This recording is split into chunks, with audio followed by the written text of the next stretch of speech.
चकर खान जेकॾहिं हिते आया त बेमक़सद त वापसि न हलंदासीं, पंहिंजे अकबर खान खे ॾिसींदासीं त असांजी ताक़त जो अंदाज़ो छा आहे। पर जेकॾहिं असां नाकाम थी अॼु वापसि हलियासीं त अकबर खान सॼी ज़िंदगी इहो सम्झंदो त असां हुनजे साम्हूं तमामु कमज़ोर आहियूं। हा सावल, मूं बि इहो ई सोचियो आहे।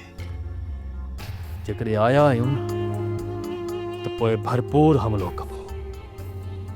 पंहिंजो मक़सदु हासिल थियण ताईं वापसि नाहे मोटणो।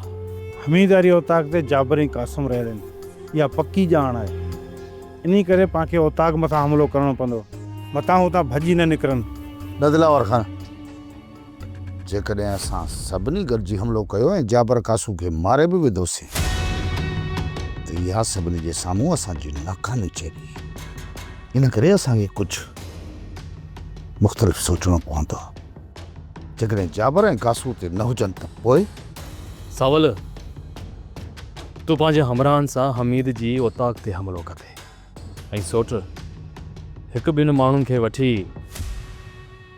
अकबर खान जी ओताक ते हमिलो कंदो ऐं मां हबीब खे पाण सां वठी अकबर खान जे घर ते हमिलो कंदुसि। असां उन्हनि ते 3 जॻहियुनि ते हमिलो कंदासीं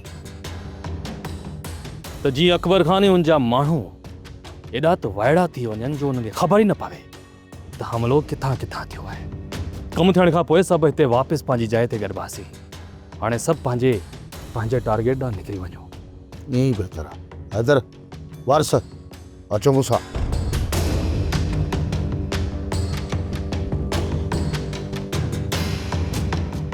सब्सक्राइब कयो असांजो official YouTube channel Sindh TV HD drama ऐं वधीक अपडेट लाइ बेल आइकन खे क्लिक करियो।